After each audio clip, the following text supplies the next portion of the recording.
لیکن اس کہکشاں میں ہمیں ریپیٹیشن بہت نظر آتی ہے، ہر مشاعرے میں ایک جیسے چہرے، ایک جیسے لوگ، اور ملک کے اندر بھی ملک کے باہر بھی یہ بھی بحث چلتی رہی ہے شعری دنیا میں کہ بہت سارے لوگ ہیں جو مشاعروں میں نام ڈلواتے ہیں اور مشاعروں سے نام نکلواتے ہیں.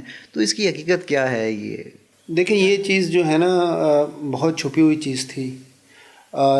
پاکستان کے اندر تو مختلف مافیاز ہیں مختلف شعبوں کے اندر، اسی طرح سے ایک ادبی مافیا بھی ہے، اور یہ شروع سے ہے. یہ ایسا نہیں کہ ابھی ہوا ہے، یہ شروع سے اس کے سرغنہ بدلتے رہے اور یہ سلسلہ چلتا رہا. پاکستان میں پہلے مشاعروں میں اتنی اٹریکشن نہیں تھی یا لوگوں کو پتہ نہیں تھا، لیکن ہم نے اس اردو کا جو ادبی مافیا اس کو بے نقاب کیا اور لوگوں کو بتایا کہ یار یہ کس طرح سے یہ کرائم ہو رہا ہے. جینون تخلیق کاروں کو پس پش ڈال کے ان کو جو ہے منظرنامہ سے ہٹا کے کچھ جو ہے ایسے لوگ جو اس منصب کے لائق نہیں ہے یا ان کا منصب نہیں ہے کہ وہ لوگ برا جمان ہیں، اور وہ ہر جگہ میں برا جمان ہے.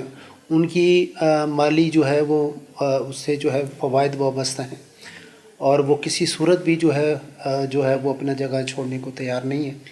حالانکہ پوری دنیا کے اندر مطلب آپ یہ دیکھیں کہ کیا کسی ترقی یافتہ معاشرے میں یہ ہو سکتا ہے کہ کوئی ایونٹ 20 سال سے ہو رہا ہے، 20 سال سے ہی ایک شخص ہی ہے وہ اس کو پڑھ رہا ہے. تو یہ اس طرح کی جو ہمارے ہاں جو اس طرح کی چیزیں ہیں، جیسے عالمی اردو مشاعرہ ہے، وہ جب سے ہو رہا ہے، پہلے مشاعرے میں بھی وہی لوگ تھے اور آج بھی وہی لوگ ہیں. اسی طرح سے عالمی اردو کانفرنس ہے، وہی 133 لوگ ہیں یا 138 لوگ ہیں، ہر سال وہی لوگ. یہ جو ریپیٹیشن ہے اس نے اتنا نقصان پہنچایا ہے. مطلب آپ اگر ہم پڑوسی ملک کی اگر مثال لے لیں، وہاں پر نئے نئے سنگرز آ رہے ہیں، موسیقار آ رہے ہیں، ادیب آ رہے ہیں، شاعر آ رہے ہیں. ہمارے ہاں اس حوالے سے جو ہے وہ ارتقاء کا عمل جو ہے وہ مکمل طور پہ رک چکا ہے. اچھا، آپ ان لوگوں میں سے ہیں یا ان شاعروں میں سے ہیں جو نوجوانوں کی آواز بنے ہیں یا نئے شاعروں کی آواز بنے ہیں؟ تو جب میں آپ کی پروفائل دیکھتا ہوں تو آپ نے ایک بہت بڑی اور بہت اہم تحریک چلائی. وہ تحریک یہ تھی کہ نوجوانوں کو آگے آنے دیا جائے اور پرانے جو لوگ ہیں وہ جگہ خالی کریں تاکہ نئے لوگوں کو موقع مل سکے. اور میری معلومات کے مطابق اس میں آپ کو بہت مشکلیں بھی اٹھانا پڑی اور اس کے بعد آپ کو جان کے لالے بھی پڑ گئے. وہ قصہ کیا تھا؟ کیا ہوا تھا؟ دیکھیں، نئے لوگوں کو آگے کیوں نہیں آنا چاہیے؟ اگر آپ اپنے نئے لوگوں کے راستے روک دیں گے، ان کی حوصلہ افزا نہیں کریں گے، ان کو آپ نے آگے برابر نہیں بٹھائیں گے، تو بتائیں یہ ادب کا یہ جو کاروان ہے یہ کس طرح سے آگے بڑھے گا؟ یہ تو رک جائے گا. یہ سلسلہ، یہ لکھنے لکھانے کا، پڑھنے پڑھانے کا یہ سلسلہ سارا رک جائے گا. تو بظاہر یہ بڑی معمولی سی بات تھی جب ہم یہ بات کر رہے تھے کہ یار نئے لوگوں کو آگے لایا جائے، ان کو عالمی سطح کی یہ چھوٹی چھوٹی جو محافل ہوتی ہیں یہاں سے آدمی کو وہ نہیں ملتا کہ اس کی آواز جو ہے وہ دور تک جائے. اپنی آواز کو دور تک پہنچانے کے لیے آپ کو بڑا پلیٹ فارم چاہیے، اور بڑے پلیٹ فارم کے اوپر پرانے مگرمچھ ہیں وہ بیٹھے ہوئے ہیں، وہ کسی اور کو آگے آنے نہیں دیتے. اس وجہ سے جو ہے ہمارے ہاں وہ نئے لہجے اور نئی آوازیں آنا بند ہو گئی ہیں. یہ وہ بات تھی جو ہم نے جو ہے اس کو اٹھایا. تو بجائے اس بات کو آن کرنے کے یار ہم سے یہ غلطی ہو رہی ہے، لوگوں نے ہمارے خلاف تحریک چلانا شروع کر دی. اور تمام جو ہمارے جو کراچی کے ادبی حلقے ہیں اس میں اب یہ صورت حال ہے کہ بلیک لسٹ کیا گیا ہوا ہے کہ یار یہ اچھا، آپ بندہ کو بلیک لسٹ کر دیا؟ بلیک لسٹ کیا ہوا ہے کہ اس کو جو ہے نا وہ نہیں بلانا. اچھا، اور سنا ہے کہ آپ کی کوئی سپاری وپاری بھی دے دی تھی، اور یہ دینے کی کوشش کی گئی. تو جان کے لالے پڑ گئے کہ اپنی جان بچانا مشکل وہ ہو گیا. جان بچانا مشکل ہو گیا. وہ جان تو خیر بچ گئی، اب ان کا نام کیا لیں. لیکن پھر اس کے بعد آپ نے وہ کام چھوڑ دیا یا وہ کام جاری ہے؟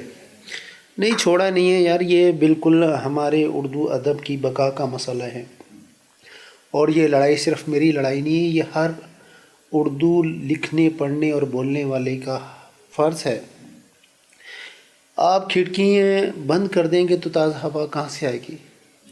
آپ راستے بند کر دیں گے تو لوگ کہاں سے گزریں گے؟ بڑا آدمی وہ ہوتا ہے جو بڑے ظرف کا مالک ہو، اور ہمارے ہاں بزرگ سے مراد اس سایہ دار درخت کی طرح ہے جو خود دھوپ میں جلتا ہے لیکن راہگیروں کو چھاؤں دیتا ہے۔ اگر یہ جو ہمارے سینئرز ہیں، جو ہمارے بزرگ ہیں، ان کا کام ہے، ان کا فرض ہے کہ نئے لوگوں کے لیے راستے بنائیں اور ان کے لیے جگہ چھوڑ دیں، خود سے وارم ویلکم، آنے والوں کو کھلی باہوں سے وہ قبول کریں، بجائے اس کے کہ جو ہے آپ لوگوں کو کہنا شروع کریں کہ یار یہ تو ہمارے خلاف ہمارے پیٹ پہ لات مار رہا ہے اور ہمارے جو ہے وظیفے بند کروا رہے ہیں۔ تو میرے خیال میں یہ بڑا ایک ایسا آدمی جس کا ذہن اور دل اتنا تنگ ہو، وہ کیسے بڑا ادب تخلیق کر سکتا ہے؟ اچھا، اس میں ایک بات جو سامنے آ رہی ہے ادبی منظرنامے میں، وہ یہ بھی ہے کہ ایجنڈا سیٹنگ بھی ہو رہی ہے۔ ہم باہر ہونے والے مشاعرے جب دیکھتے ہیں تو مخصوص نوجوان شاعروں کو باہر بلایا جاتا ہے، اور ایک میں مشاعرہ دیکھ رہا تھا جس میں فرمائش کی گئی، خاص طور پہ یہ ہے کہ انڈین فنڈڈ بہت سارے ایسے مشاعرے ہیں جن میں پاکستان سے نوجوانوں کو بلایا جاتا ہے، اور اس نوجوان شاعر سے یہ فرمائش کی گئی کہ آپ وہ شعر سنائیں، اور اس نوجوان شاعر نے وہ شعر سنایا جو یہ تھا، میرا دل بھی جیسے پاکستان ہے، سب حکومت کر کے باہر جا چکے۔ کیا واقعی کوئی ایجنڈا سیٹنگ بھی ہے مشاعروں میں؟ ہمیشہ سے ہوتی ہے، یہ پہلی دفعہ نہیں ہے۔ این جی اوز کے ذریعے اور بیرونی فنڈز کے ذریعے آپ کے کلچر کو اور آپ کی تہذیب کو ہائی جیک کیا جاتا ہے، ایسی چیزیں انجیکٹ کی جاتی ہیں آپ کے معاشرے میں جو آپ کے معاشرے کے لیے نقصان دہ ہیں۔ جس طرح یہ جو آپ ہماری اور آپ کی جو پہلی گفتگو ہوئی ہے، اسی کا یہ اس سے جڑا ہوا سوال ہے کہ معاشروں کو کس طرح سے زوال کا شکار کیا جاتا ہے۔ میں نے کہا نا کہ لٹریچر میں اور لچر پن میں فرق ہے۔ اچھا شعر لکھیں، اور اچھا شعر ہوتا بھی وہی ہے جو آپ کے کلچر کو جو ہے پریزنٹ کر رہا ہو۔ اگر وہ شعر آپ کے کلچر کو پریزنٹ نہیں کر رہا تو اس کا مطلب یہ ہے کہ وہ شعر نہیں ہے۔ تو باقاعدہ ہمیشہ یہ اس طرح کی جو ہے بیرونی سازشیں اور طاقتیں۔ اب آپ یہ دیکھیں نا، ایک منتظم ہے، اس کا تعلق انڈیا سے ہے، اور وہ 18-19% جو ہے وہ شاعر پاکستان سے بلا رہا ہے، اپنے ملک سے نہیں لے کے آ رہا۔ کیا مقصد ہے اس کا؟ اور شاعر ہی وہ آدمی ہے جو رائے عامہ بناتا ہے، جو معاشرے کو جو ہے وہ کسی ڈگر کی طرف لے کے جا رہا ہوتا ہے۔ آپ انہی کو خرید لیں گے۔ ہمارے شاعر تو بیچارے 10,000 روپے میں بک جاتے ہیں۔ آپ 10,000 کا لفافہ دکھائیں اس کو، اس سے اپنی مرضی کی جو بھی چیز لکھوانی ہے، جو بھی پڑھوانی ہے، اور ذہنی غلام ہے ہمارے مطلب شاعر ادیب۔ ہاں، بس اس قدر تھا کہ دربار سے بلاوا تھا، گدا گرانے سخن کے۔ ابھی اسی سال ایک انڈین منتظم ہے، وہ لکھتے تھے 2024، اور ہمارے شاعر جو ہے وہ خوشی سے اچھل رہے ہوتے تھے، یار وہ ہمارا نام آ گیا۔ اور وہ ابھی تک وہ مشاعرہ ہوا نہیں ہے، مبارک باتیں پہلے تقسیم ہو گئی ہیں، مٹھائیاں پہلے تقسیم ہو گئی ہیں، اور اتنا خوش ہو رہے ہیں، جی ہمارا نام آ گیا ہے۔ ارے بھائی، آپ کو تو فکر مند ہونا چاہیے کہ یار ایک دوسرے دشمن ملک کا جو ہے وہ ایک شخص آپ کو بلا رہے ہیں اور آپ خوش ہو رہے ہیں کہ یار ہمیں۔ اچھا، آخری سوال۔ اور یہ بھائی، وہ باہر ان کے اپنے ملک کے لوگ پیسے مانگتے ہیں، یہاں سے لوگ پیسے دے کے جا کے پڑھتے ہیں مشاعرہ، یہاں مطلب پیسے دیتے ہیں اور پھر جا کر مشاعرہ پڑھتے ہیں، اور وہاں پر بالکل استقبالوں میں بالکل ایک کمرے میں 10 لوگ لیٹے ہوئے ہوتے ہیں، یہ والی حالت ہوتی ہے۔ مطلب ایک کمرے میں پاکستان سے گئے ہوئے 10 شاعر جو ہیں وہ رہ رہے ہیں، اور پیسہ بھی انہوں نے دیا ہے، اور وہ مشاعرہ بھی وہی پڑھ رہے ہیں، یہ پوزیشن ہو گئی ہے۔ اچھا، اب ایک آخری سوال یہاں میں آپ سے کرنا چاہوں گا۔ وہ سوال یہ ہے کہ کسی زمانے میں ایسا ہوتا تھا کہ مشاعرہ جو تھا وہ شعر کی ترویج کا پلیٹ فارم تھا۔